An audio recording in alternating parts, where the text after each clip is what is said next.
Right now, your brain is redlining.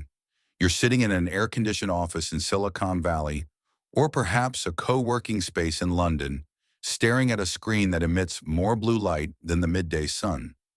You have $1,000 smartphone in your pocket, a high-speed internet connection, and access to the world's entire library of knowledge. Yet you are exhausted. You are burnt out. You are, quite literally, vibrating with stress. Now look at him, a 14th century peasant. He lives in a hut made of mud and straw. He has no antibiotics, no electricity, and no certainty that a bad harvest won't kill his entire family. By every modern metric, his life is a nightmare. But here is the medieval insight that will shatter your world. That peasant was likely less stressed than you. History has lied to us. We've been told that the Middle Ages were a dark, relentless grind of misery. But when we look at the data, the actual records of working hours, the biological markers of stress, and the social structures of the village, a different picture emerges. A picture where the poor farmer had more days off, better sleep, and a stronger sense of purpose than the six-figure software engineer staring at a Jira board today. In the next 30 minutes, we aren't just going to study history. We're going to perform a forensic autopsy on the modern soul. We're going to uncover why our progress has become a prison and how the forgotten rhythms of the medieval world might be the only cure for the Silicon Valley trap. The illusion of progress. We live in the era of the great optimization. We have apps to track our sleep, apps to remind us to breathe, and apps to deliver food to our door so we don't waste time cooking.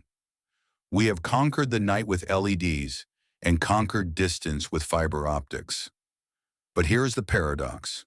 The more time-saving devices we invent, the less time we actually have. In the medieval world, time was circular. It followed the sun, the seasons, and the church bells. There was a beginning and an end to the day. When the sun went down, the work stopped. Period. There was no checking your email by candlelight. There was no expectation to be productive in the middle of December when the ground was frozen solid. In Silicon Valley, time is linear and infinite. It is a commodity to be mined 24/7. Your work follows you into your bedroom, onto your vacation, and into your dreams. This is what sociologists call technological pacing. We have created tools that operate at the speed of light, and now we are forcing our biological brains, which are still essentially programmed for the 14th century, to keep up. The result? A permanent state of fight or flight. The medieval peasant faced acute stress, a wolf near the sheep, a sudden storm, a tax collector. These were spikes of adrenaline followed by long periods of recovery. You, however, face chronic stress, a constant low-level hum of anxiety fueled by notifications, deadlines, and the invisible pressure of staying relevant. Your body doesn't know the difference between a predator chasing you and an angry message from your boss, so it stays in stress mode all day long. The 80 Days of Holidays reality. If you told a medieval peasant that you only get 2 weeks of vacation a year, they wouldn't pity you. They would think you were a slave. We've been conditioned to believe that the Industrial Revolution freed us from back-breaking labor. But the historical record tells a different story. According to labor historian Juliet Shore, a medieval peasant in England might have worked only 150 days a year. Why? Because the church was powerful and the church demanded rest. There were saints' days, feast days, and long festival periods. After the grueling harvest was over, the peasant didn't pivot to a new project or start a side hustle. They stopped. They brewed ale, they danced, they slept, and they stayed in their communities for weeks at a time. Compare that to the modern hustle culture. In Silicon Valley, rest is often just a way to recharge so you can work harder tomorrow. It's performative. Even our Sundays are infected by the Sunday scaries. That creeping anxiety about Monday's 9 a.m. meeting. The medieval peasant had a hard stop. You couldn't plow a field in the dark, and you certainly couldn't plow it during a holy feast without facing the wrath of the entire village. Their leisure was protected by God. Yours is negotiated with a human resources department. The cost of choice. There is another invisible weight crushing the modern worker that the peasant never had to carry: the agony of choice. In 1350, if your father was a blacksmith, you were a blacksmith. You knew what you were going to eat, who you were likely to marry, and where you would be buried. To us, this sounds like a lack of freedom, but to the human brain, it was a profound source of neurological safety. Today, you are told you can be anything. You can change careers at 30, move to a different continent at 40, and reinvent your identity every weekend. But this infinite freedom comes with a massive cognitive tax. Psychologists call it decision fatigue. Every day you have to decide, am I successful enough? Should I be earning more? Is my LinkedIn profile optimized? Am I in the right city? The medieval peasant never had an identity crisis. They had a place. They were part of a great chain of being. They didn't lie awake wondering if they were living their best life, because their life was defined by their contribution to the survival of the village. Their stress was about external threats: famine, plague, war. Your stress is internal, an endless, exhausting trial where you are the judge, the jury, and the accused, constantly measuring yourself against the curated success of 8 billion people on the internet. The biological clock versus the LED prison. Let's talk about the biology of your burnout. Your brain is an ancient machine. It expects a specific sequence of light and darkness to regulate cortisol and melatonin. For the peasant, this was automatic. The rising sun triggered cortisol. The dying fire triggered melatonin. Their bodies were in perfect sync with the Earth's rotation. In a modern tech hub, we have declared war on biology.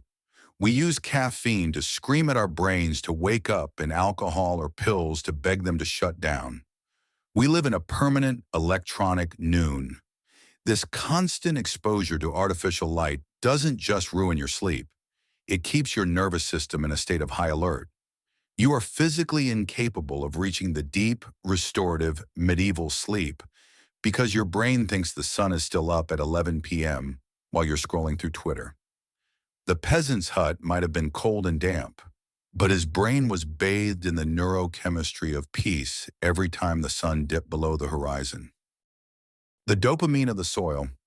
Have you ever spent 8 hours in front of a screen, moving pixels from one side to another, or attending 4 back-to-back Zoom calls, only to feel a strange, hollow exhaustion at the end of the day? You didn't lift anything heavy. You didn't fight the elements. Yet you feel more depleted than if you had climbed a mountain. This is what anthropologist David Graeber called the era of bullshit jobs. The medieval peasant's work was visceral. When he plowed a field, he saw the earth turn. When he sowed seeds, he watched life break through the soil. When he harvested, he felt the weight of the grain in his hands. This is tangible labor. Our brains are evolved to crave this direct link between effort and result. It triggers a slow, sustainable release of dopamine, the satisfaction hormone. In Silicon Valley, we have replaced tangible labor with abstract complexity. Your work exists in a cloud, on a server, or in a spreadsheet. There is no beginning, no middle, and no visible end. You are a small gear in a machine so vast you cannot see its boundaries. This creates a meaning deficit. The peasant knew why he was working, so his family wouldn't starve this winter. The modern software engineer often struggles to see how his API optimization for a food delivery app actually matters in the grand scheme of human existence. The peasant had a tired back, but a quiet mind. You have a rested body, but a mind that is screaming for a reason to care. Community versus digital isolation. There is a myth that the medieval world was a lonely, brutal place, In reality, it was the most connected era in human history, not digitally, but biologically. A medieval village was a single organism. If your barn burned down, the village rebuilt it. If you were sick, your neighbor brought you broth. Solitude was almost impossible, and in that era, it was considered a punishment. Why? Because humans are social primates who thrive on face-to-face accountability and shared rituals. Now look at our modern hubs. We live in high-density apartments surrounded by thousands of people, yet we don't know our neighbor's name. We have 5,000 friends on Facebook, but no one to call when our car breaks down at 3 a.m. This is digital isolation. We have traded deep local community for wide, shallow networks. The Silicon Valley model thrives on your loneliness. Why? Because lonely people consume more. Lonely people buy more lifestyle products to fill the void. Lonely people spend more time on apps seeking the dopamine hit of a like because they aren't getting the oxytocin of a real human hug. The medieval peasant never felt the FOMO, fear of missing out, that keeps you up at night. He wasn't comparing his life to a filtered version of someone else's vacation in Bali. His social feed was the tavern, where everyone knew his story, his flaws, and his value. He was seen in a way that an algorithm will never see you. The wisdom of the Dark Ages. So, where does this leave us? We cannot simply burn down our fiber optic cables and return to subsistence farming. Most of us wouldn't survive a single week in the 14th century, but we don't have to go back in time to reclaim our sanity. We only need to integrate the medieval insights that our biology still craves. The first lesson is the sanctity of the stop. The medieval world was built on hard boundaries. When the sun went down, the day was over. When the church bell rang for a feast, the plow stayed in the shed. You must create your own digital sunset. Your brain needs to know that at 8 p.m., the Silicon Valley part of your life is dead. No Slack, no emails, no infinite scroll. You need to rediscover the electronic dark ages every single night to allow your nervous system to reset. The second lesson is the necessity of tangible effort.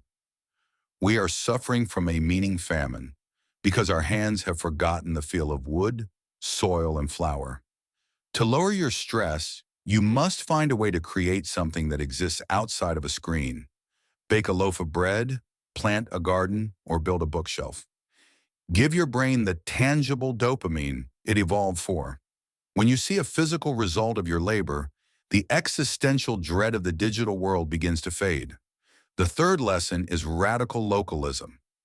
Stop trying to maintain 5,000 shallow connections and start deepening the 5 right in front of you. The medieval peasant's strength came from his village. Your strength comes from the people you can actually touch.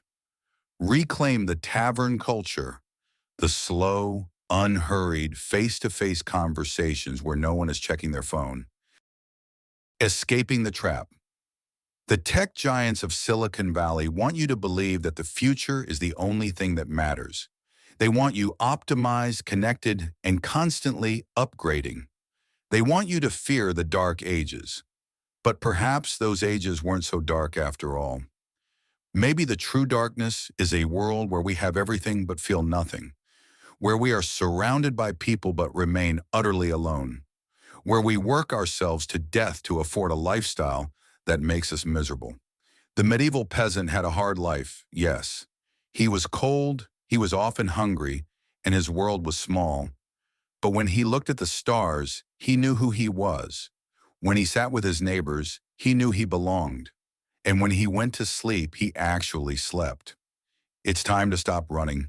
It's time to stop the endless optimization of a life you aren't even enjoying. Turn off the light. Put down the phone. Look at the world around you, not the one inside your screen.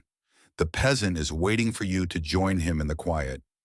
If you found this insight valuable, subscribe to Medieval Insight. We are on a mission to uncover the forgotten truths of the past to help you survive the chaos of the present.